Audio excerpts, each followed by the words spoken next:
বন্ধু আমাদের সহযোদ্ধা ওসমান হাদি লাইফ সাপোর্টে আছেন। তার যে বর্তমান অবস্থা সেখানে দেখার সুযোগটুকু হয়ে ওঠে নাই। পাশে ডাক্তার ছিলেন, তাদের সাথে কথা বলেছি। সেখানে সদ্য সাবেক উপদেষ্টা মাহফুজ ভাই, এবি পার্টির চেয়ারম্যান, তারাও ছিলেন। কেউ কথা বলার সুযোগ হয়ে ওঠে নাই। আজকে ওসমান হাদি লাইফ সাপোর্টে আমাদের সবার হৃদয় রক্তক্ষরণ হচ্ছে, বাংলাদেশের সকল মানুষের হৃদয় রক্তক্ষরণ হচ্ছে।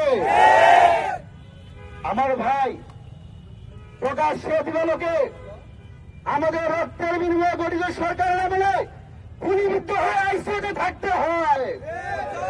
একজন লজ্জার দুঃখের ঘটনা হতে পারে না। ডাক্তার বলেছেন তার গুলি কানের নিচে লেগেছে, এখানে একটা হাড় আছে, সেই হাড়টা ভিতরে রয়ে গেছে। সেখান থেকে যদি ইনফেকশন ছড়ানোর সম্ভাবনা রয়েছে, যার কারণে যেটা শুনেছি এখন পর্যন্ত যে তার মাথার খুলি আলাদা করে ট্রিটমেন্ট করতে হবে। এমন একটা বাস্তবতা আমরা দাঁড়িয়ে আছি।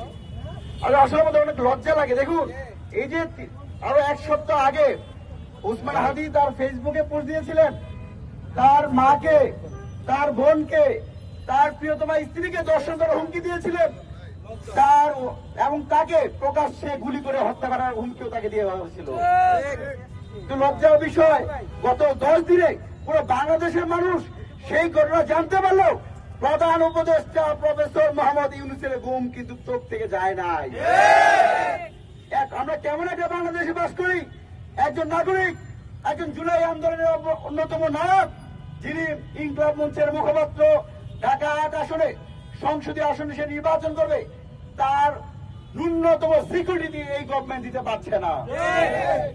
এই লজ্জা আমরা কোথায় রাখবো? আওয়ামী লীগকে আমরা বাংলাদেশ থেকে পালিয়ে যেতে বাধ্য করেছি, তা আমাদের সরকার খায় দায় আর ঘুমায় থাকে। আমরা অন্তর্বর্তীকালীন সরকারের প্রতি আহ্বান জানাবো, আমরা বিপিজি মার্কা সরকার দেখতে চাই না। আমার ভাই যেখানে লাশ পড়ে সীমান্তে হত্যা হয়, হাদির আইসিইউতে থাকে, নুরুকরা আইসিইউতে থাকে, শুধু সরকার শুধু তীব্র নিন্দা জানিয়ে রাখে। একটা লজ্জার মেরুদণ্ডহীন সরকার বাংলাদেশে আর 53 বছর ছিল না। আমরা অন্তর্বর্তীকালীন সরকারের মধ্যে আহ্বান জানাই, এখন থেকে আগামী 12 ঘন্টার মধ্যেই ওসমান হাদিকে যারা হত্যার উদ্দেশ্যে গুলি করেছে তাদেরকে গ্রেফতার করতে হবে।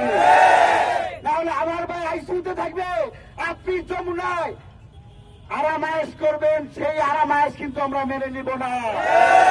আমরা কিন্তু আপনার ঘুম হারাম করে দিব। সেই ভাই যদি আর জাগ্রত না হয়, আমরা আপনাদের ঘুম হারাম করে দিব। প্রকাশ্যে দিবালোকে বিজয়নগরে যে ঘটনা আমরা শুনেছি কিছুক্ষণ আগে, যে ওসমান হাদি আজকে সেখানে নির্বাচন গণসংযোগ করবেন, তার জন্য তিনি ফেসবুকে আহ্বান করেছেন, তারা যাকে পছন্দ করে ভালোবাসে তারা যেন সেগুন বাগিচা যায়। সেগুন বাগিচা থেকে তারা একসাথে 10 জন একটা টিম ছিল, 5টা রিক্সা নিয়ে তারা বিজয়নগরে কালভার্টে যায়।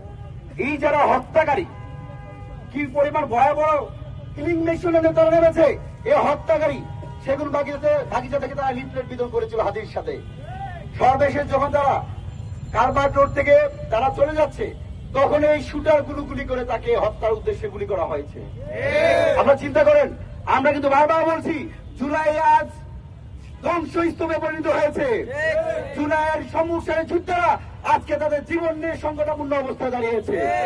সেই জায়গাতে তাদেরকে টার্গেট কিলিং করা হচ্ছে। সাধারণ মানুষের কোন নিরাপত্তা দিতে এই সরকার ব্যর্থ হয়েছে।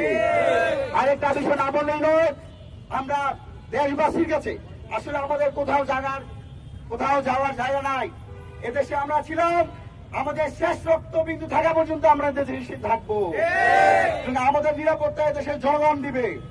আমরা জনগণের মধ্যে আহ্বান জানাই, আমার ভাই হসপিটালাইজ, সে আইসিইউতে আছে, আপনারা সকলেই প্রত্যেকটা মসজিদ মন্দিরে গির্জায় তার জন্য দোয়া করবেন। আমরা তার জন্য দোয়ার আহ্বান জানাই। পাশাপাশি আরেকটা লজ্জার কথা বলে যাই, আমাদের এই একজন বন্ধু, আমাদের একজন সহযোদ্ধা, আমার বিশেষ করে লজ্জা লাগে। আমি জুলাই আগস্ট ছাত্র নাগরিক গণঅভ্যুত্থানে বৈষম্য বিরোধী ছাত্র আন্দোলনের কেন্দ্রীয় সমন্বয়ক ছিলাম। আমাদের একজন সমন্বয়ক, তিনি ছাত্র প্রতিনিধি হয়েছেন, 1.5 বছর উপদেষ্টা ছিলেন, গত পরশুদিন উপদেষ্টা থেকে পদত্যাগ করেছেন। দেখুন, আমাদের আমাদের হাতি আইসিইউতে আছে। আর সেই সদ্য ঘোষিত সদ্য পদত্যাগকারী উপদেষ্টা আসিফ মাহমুদ বিজয় র্যালি করছে। আমরা দেখেছি আমাদের হৃদয় রক্তকরণ হচ্ছে, আর তারা বসে বসে তামাশা দেখছে। গত ১৩ বছর জীবনে এদেশের ছাত্র সমাজের কোন দাবিতে আসে নাই, জনগণ নির্যাতিত নিষ্পেষিত হয়েছে, সেই উপদেষ্টা আসে নাই। আজও আমার ভাই যখন আইসিইউতে, তখনও তারা বিজয় র্যালিতে দাঁড়িয়েছে। এর বিচার অবশ্যই এদেশের জনগণ করবে। সর্বশেষ আমরা আবারও অন্তর্বর্তীকালীন সরকারের প্রতি আহ্বান জানাই, আগামী 12 ঘন্টার মধ্যেই হাতিকে হত্যার উদ্দেশ্যে যারা গুলি করেছে তাদেরকে গ্রেপ্তার করতে হবে।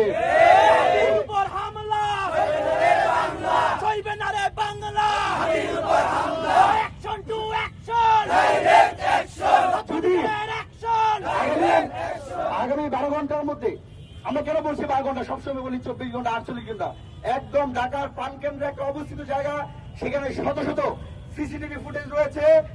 সেখান থেকে 12 ঘন্টার মধ্যে যদি হত্যা যারা হামলা করেছে তাদেরকে গ্রেপ্তার করা না হয়, তাহলে আগামী 24 ঘন্টা পর আমরা যমুনাও ঘেরাও করবো। এই পর্যন্ত সবাইকে শান্ত শৃঙ্খল থেকে আমার ভাই বন্ধু সহযোগিতা ওসমান হাদির জন্য দোয়া করবেন। আল্লাহ যেন তাকে আমাদের জায়গায় নিয়ে আসে, আবার যেন সে ভারতের আগ্রাসনের বিরুদ্ধে প্রতিবাদ করতে পারে, ভারতের রয়ের বিরুদ্ধে প্রতিবাদ করতে পারে, আওয়ামী সন্ত্রাসীর বিরুদ্ধে আমাদের সাথে স্লোগান মিলিয়ে প্রতিবাদ করতে পারে। যারা আজকে এখানে প্রতিবাদে সামিল হয়েছে আপনাদেরকে সবাইকে ধন্যবাদ জানিয়ে এখানেই শেষ করছি। ধন্যবাদ সবাইকে। আল্লাহ হাফেজ।